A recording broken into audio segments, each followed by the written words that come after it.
In January of 2006, we were on a flight headed over the pond to experience something like I never thought, like, in any that I would ever experience. I never thought that I would be encased in anything that I experienced over there. We landed in Kandahar Airfield, and I just remember getting off the plane, and that it was just that impact of that heat getting off the plane on the tarmac, and it was like, wow, this is something else. I never been to a desert type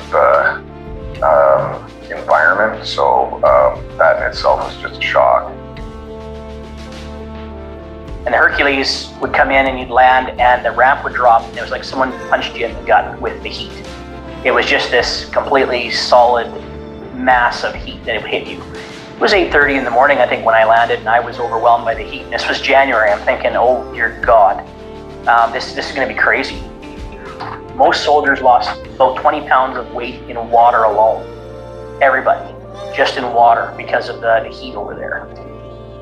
You're wearing a ballistic vest with ceramic plates in it, so you're carrying an additional 50 pounds of protective equipment, plus your helmet. You've then got your ammunition vest on with all of your ammo and grenades and all your water bottles and all your equipment. You know, by the time you're done, ballistic goggles on, and you wore gloves because you didn't want to touch bare metal with your hands because it was so hot. You'd burn your hands on your own weapon or the vehicle. My first rodeo, we're living in a big open tent on little cots, and we're all one beside each other, so there's no privacy or anything like that. It gets really hot in the tent in Afghanistan. I was the only female within that troop, so but you get used to it though, you know, and they get used to you too, so there's, you know, I just act like them. I don't go around the corner to change. I change, and you know, they look away, and that's it. One of my things that I would do every Sunday morning is I would walk around the airfield, and it was like a 7-mile walk, and it was so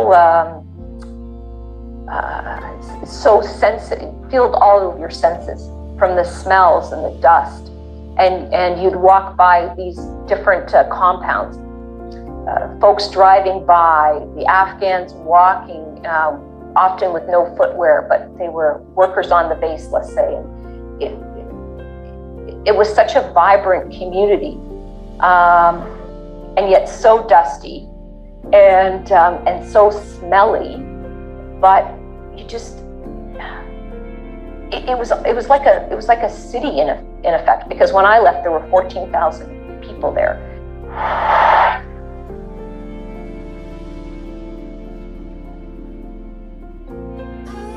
The neat part was children.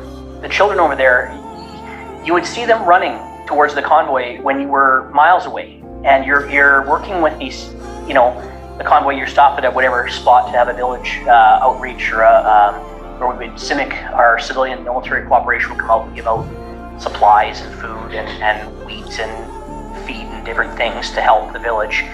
You would see what looked like old men running towards you, and it would strike you very odd, but the kids had the look of being 90. They were, a lot of times, they were thinner, they were emaciated from lack of proper nutrition. The eyes would look like someone that was in their 90s, and you thought it looked like someone had shrunk a grandpa down. And it was very disturbing, but you could feel the age these kids had lived in the short time they had been there, and then, you know, you could tell that they had suffered, and that was hard for us.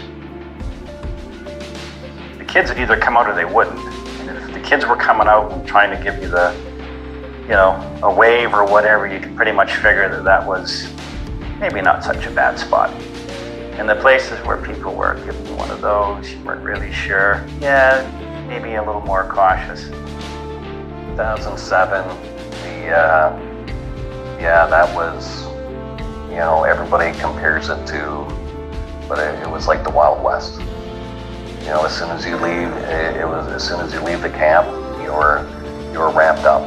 And then even when we got to where we were in, it was a place called Patrol Base Wilson. We were there for, I think, probably 3 months.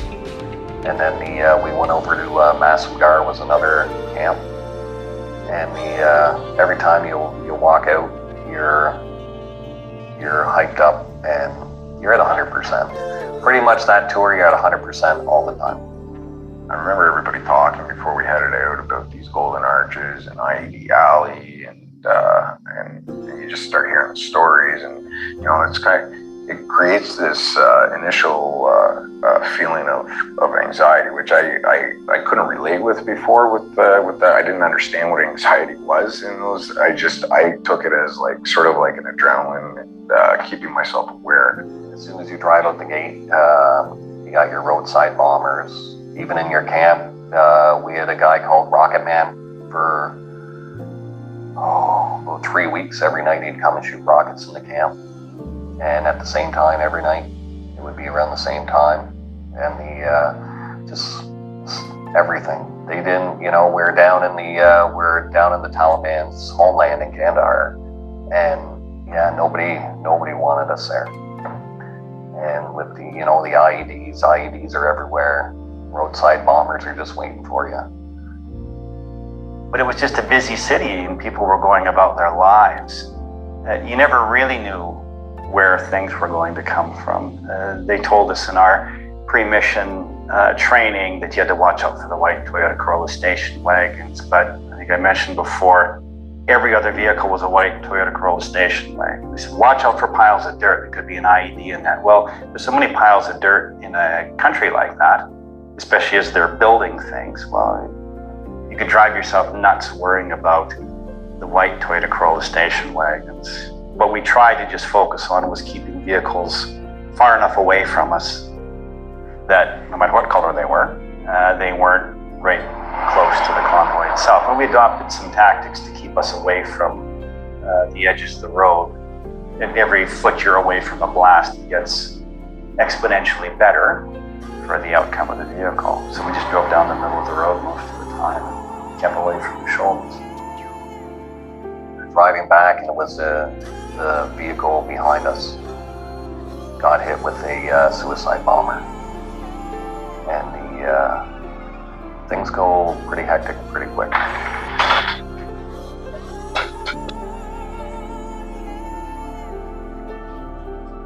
If you hear the boom, then you just go back, like I was saying before, you just go back into your training where, there's an outside perimeter, an inside perimeter, and then, if there's casualties, you sort out the casualties, and then you just carry on. There's not really too much time to think because something else could be coming down. As you go, you're thinking, gee, is it my turn? So I know for myself, as the tour went on and on, I got a bit scarier and scarier because of all the events you get exposed to. You're thinking, I'm not an exception, it can be me anytime.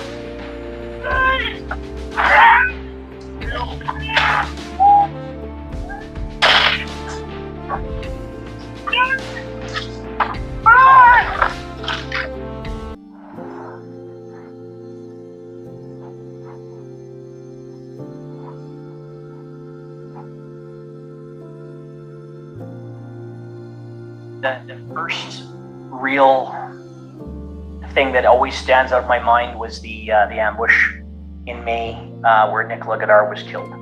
She was the forward observation officer for the Royal Canadian Horse Artillery.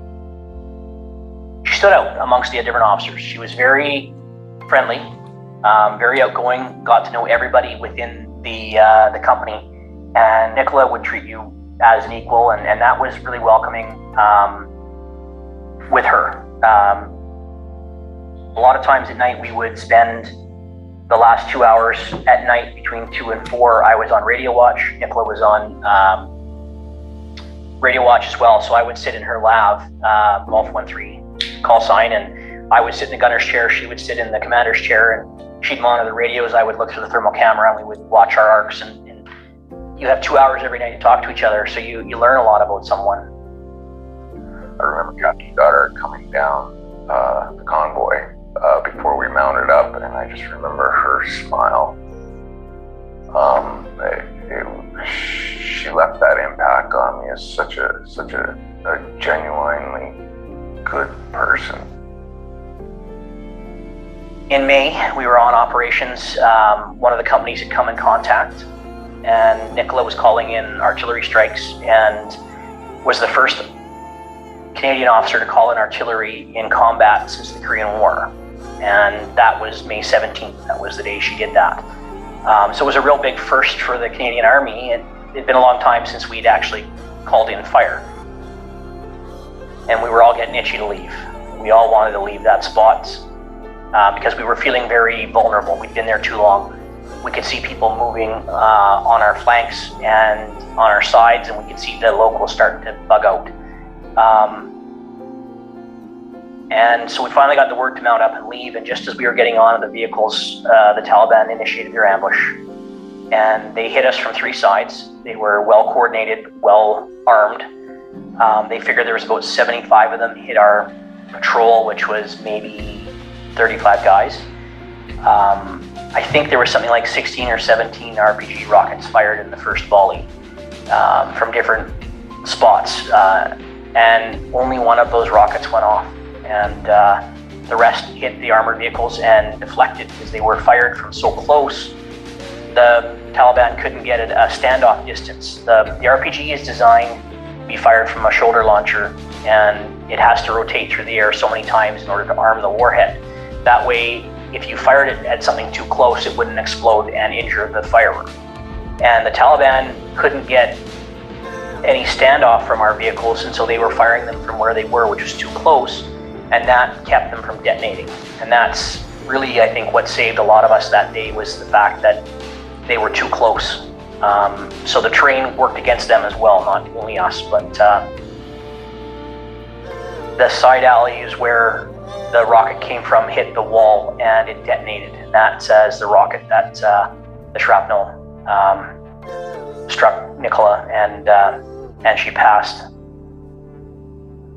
Just remember them rolling back into the camp, and just the sight of the initial sight, the smells of those rounds and the burnt and the blood. It was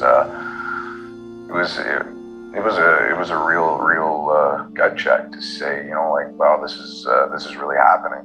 And I think more or less it really opened my eyes as to what it was that I put my name on that line for.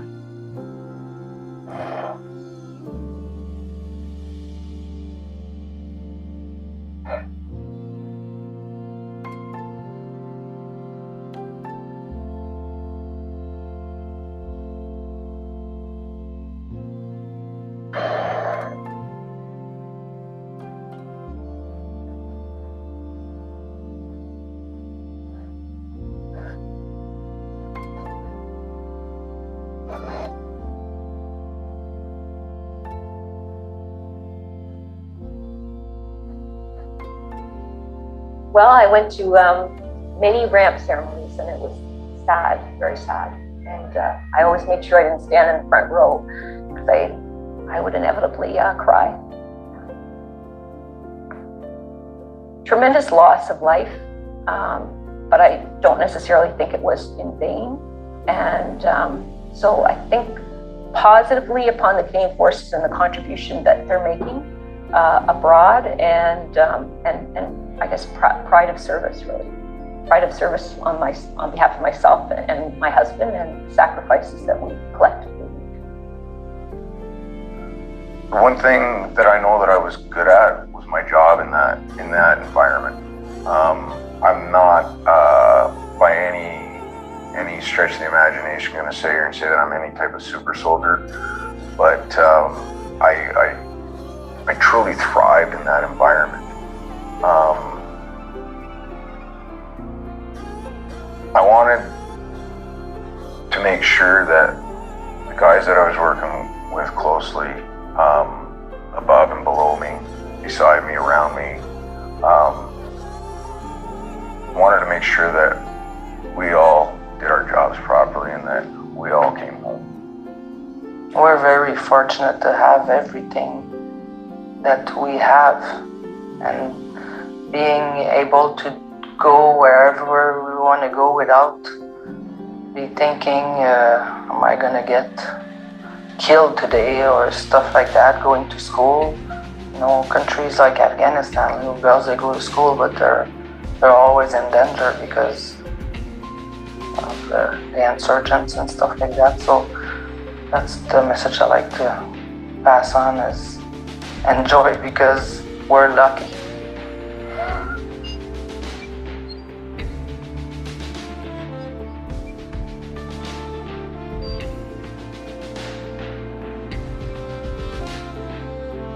It's not just the person in uniform who is actually serving. I think it's the families who make as many sacrifices for Canadians and for the Canadian Armed Forces as it is for the members, and sometimes we forget that. And I think that there's a lot of families who have suffered not just the loss of a family member, but losses of opportunities and losses of special occasions. So I think that when we remember, we need to remember the member, but also the families who've made that sacrifice and the ultimate sacrifice.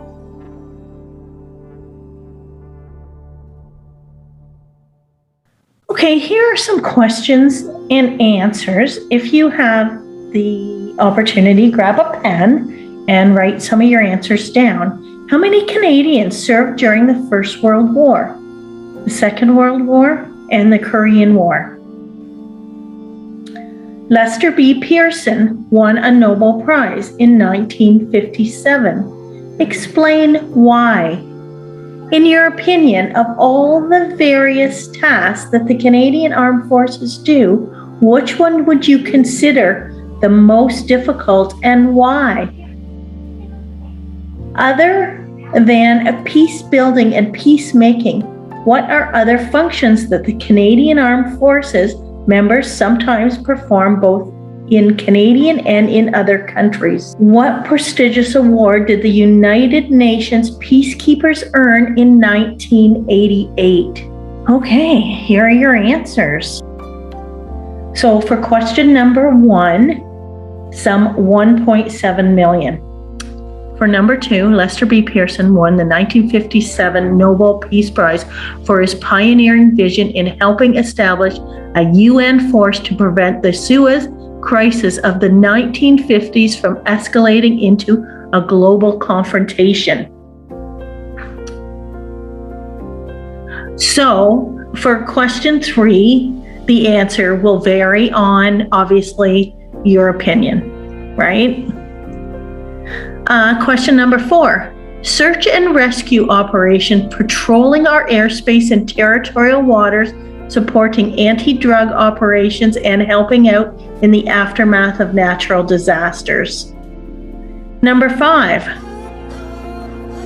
Master Corporal Mark Isfield was a combat engineer who served in 3 peace missions before losing his life in a landmine explosion in Croatia in 1994.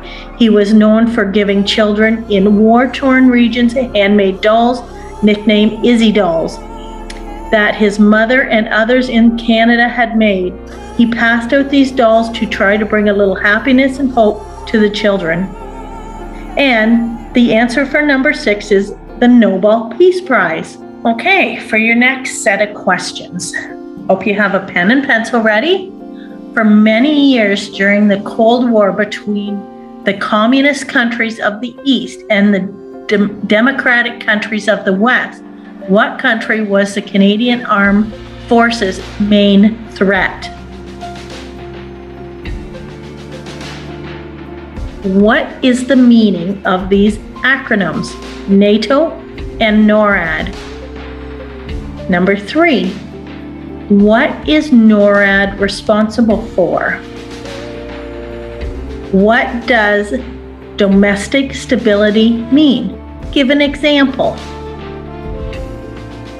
And then number 5, match the dates, locations, and names of the following natural disasters in which the Canadian Armed Forces played a role in recent years. Number 6. Who are the Canadian Rangers and what do they do? Number 7. What are the 3 military branches of the Canadian Military Forces? Number 8. According to the 7th book of Remembrance, approximately how many Canadians have died in service to our country since 1947, excluding the Korean War? Okay. For question number 1, the former Soviet Union. For question number 2, NATO, North Atlantic Treaty Organization. And NORAD, North American Aerospace Defense Command. Number 3, the Joint American-Canadian Organization is responsible for watching the skies over North America for potential threats. Number 4, members of the Canadian Armed Forces are called upon to help maintain peace within Canada. Example, October Crisis of the 1970s, Oka Crisis of the 1990s. Number 5, I'll let you have a look and to see where the matches match up in the role they played in helping in natural disasters. Number 6, the Canadian Rangers is a reserve force that patrols Canadian northern areas and remote portions of our east and west coast. These volunteers number more than 4,000, are mostly Inuit and other Indigenous men and women. For number 7, the Royal Canadian Army, the Royal Canadian Navy, and the Royal Canadian Air Force. Number 8, more than 1,800. Good morning, shoppers. At 11 o'clock on this 11th day of November, we'd like to invite you to share with us 2 minutes of silence in honor of our veterans.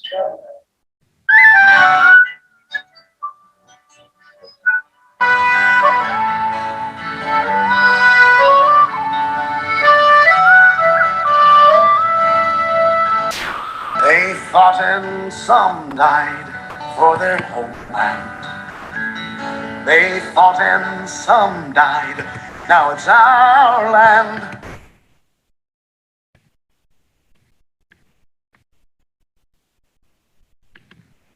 Good morning, shoppers. At 11 o'clock on this 11th day of November, we'd like to invite you to share with us 2 minutes of silence in honor of our veterans.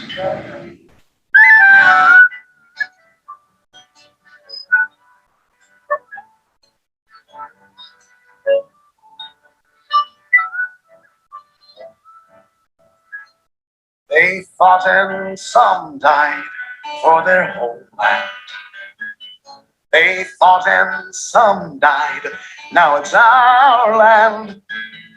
Look at his little child, there's no fear in her eyes. Could he not show respect for other dads who have died? Take 2 minutes, would you mind?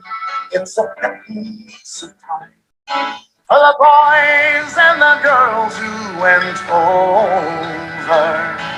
In peace may they rest, may we never forget why they died.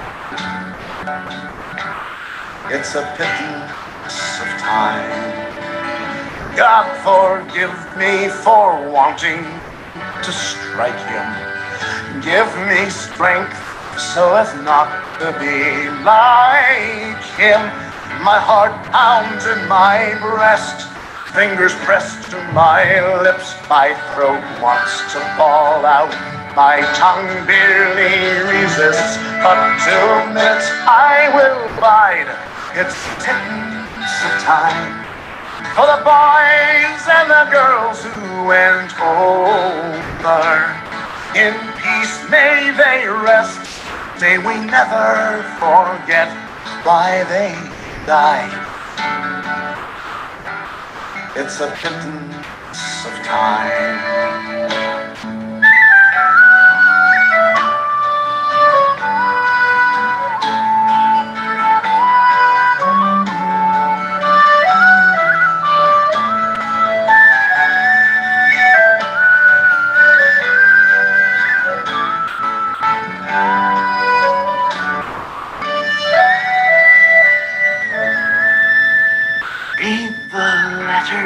And poems of the heroes at home. They have casualties, battles, and fears of their own. There's a price to be paid if you go, if you stay. Freedom's fought for and won in numerous ways. Take 2 minutes, would you mind? It's a pittance of time for the boys and the girls all over. May we never forget our young become vets at the end of the line. It's a pittance of time. It takes courage to fight in your own war. It takes courage to fight someone else's war. Our peacekeepers tell of their own living hell. They bring hope to foreign lands that hate mongers can't kill. Take 2 minutes, would you mind? It's a pittance of time for the boys and the girls who go over. In peacetime our best still don battle dress and lay their lives on the line. It's a pittance of time. In peace may they rest, lest we forget why they died. Take a pittance of time.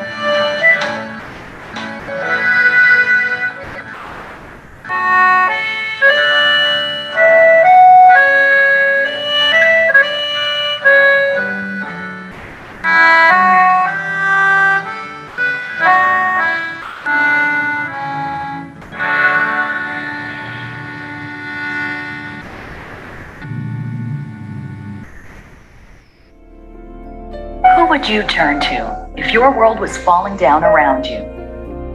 For many people, those who step up to help wear a uniform, the uniform of the Canadian Forces.